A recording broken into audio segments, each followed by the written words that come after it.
আসসালামু আলাইকুম। আপনাদের সকলকে স্বাগতম আমাদের আরেকটি ব্র্যান্ড নিউ ভিডিওতে। আজকের ভিডিওতে আমি আপনাদের দেখানোর চেষ্টা করব আপনারা আপনাদের ডায়না হোস্টে আনপেইড ইনভয়েস গুলো কিভাবে পেমেন্ট করবেন।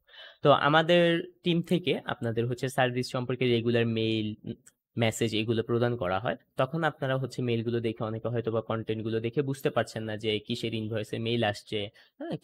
কোন সার্ভিসটা রিনিউ করব। অনেক সময় মেইল ছাড়াও তাদের আপনাদের নিজেদেরও রিমাইন্ডার থাকে। আপনারাও তারপর আমাদের রিচ আউট করেন যে কিভাবে আমি সার্ভিসটা রিনিউ করব।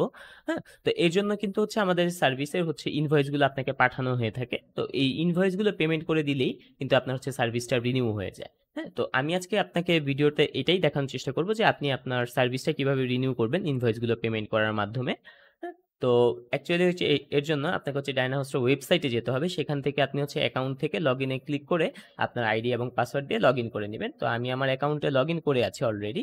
তো এখান থেকে আপনি লগইন করলে এই পেজটাই আসবে। এখানে আপনি সর্বপ্রথম দেখতে পারবেন সার্ভিসেস, ডোমেইন, টিকেট এবং ইনভয়েস। হ্যাঁ, তো আপনি এই যে দেখেন আমার 4টা ইনভয়েস জেনারেট হয়ে আছে।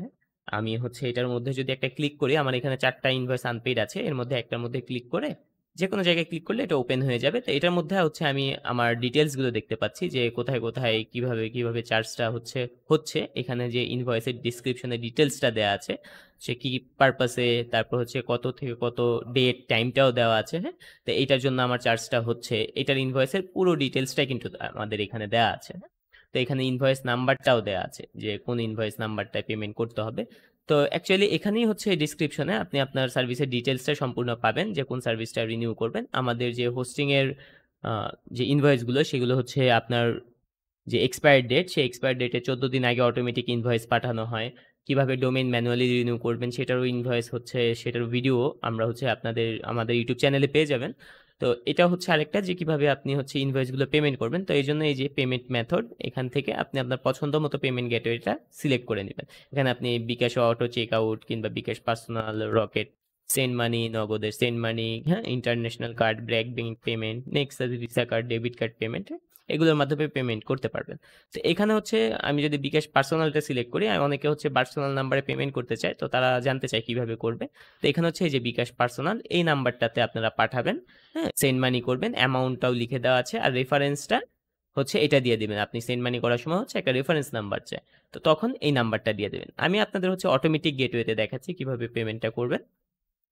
তো এখান থেকে এই যে পে নাও বাটন এসে পড়ছে, আমি প্রথমটা সিলেক্ট করছি, পে নাও বাটনে ক্লিক করব। এখন আমাকে ডিরেক্ট পেমেন্ট গেটওয়েতে নিয়ে যাবে। হ্যাঁ, তো এখান থেকে আপনি আপনার পছন্দ মতো গেটওয়ে সিলেক্ট করলেই পেমেন্টের গেটওয়েতে নিয়ে যাবে, অথবা ভিসা, মাস্টার কার্ড কিংবা আধার কার্ডে সিলেক্ট করলে ডিবি বিল, নেক্সাস কার্ড, অথবা নেট ব্যাংকিংও করতে পারেন। হ্যাঁ, আপনাদের ফেভারিট পপুলার ব্যাংকগুলো এখানে কিন্তু লিস্টেড আছে। মোবাইল ব্যাংকিং এ বিকাশ দিয়ে দেখাচ্ছি। তো এখানে আপনি আপনার নাম্বারটা দিবেন। নাম্বারটা দেওয়ার পর সেইখানে একটা ওটিপি যাবে, সেই ওটিপিটা দিবেন বিকাশ নাম্বারে। সেই ওটিপিটা দেওয়ার মাধ্যমে কিন্তু আপনি পেমেন্টটা ইনিশিয়েট করে দিলেন। অ্যাকচুয়ালি হচ্ছে আপনার বিকাশ নাম্বারটা আমি যদি আমার এখানে এটা দেই, এই যে আমি কিন্তু কনফার্ম দিলাম। হ্যাঁ, এরপর আমার জাস্ট পিন নাম্বারটা দিতে হবে। হ্যাঁ, পিন নাম্বারটা দিলেই কিন্তু আমার পেমেন্টটা অটোমেটিক অ্যাডজাস্ট হয়ে যাবে, অ্যান্ড আমার সার্ভিসটা সাকসেসফুলি রিনিউ হয়ে যাবে ইনভয়েসে যেই ডেট মেনশন করা ছিল সেই ডেট অনুযায়ী। তো আসলে এভাবেই আপনারা মূলত আপনাদের আনপেইড ইনভয়েস গুলো পেমেন্ট করবেন। আশা করি আমি আপনাদের ফুল প্রসেসটা বুঝাতে পেরেছি ওভারভিউ করে। ধন্যবাদ।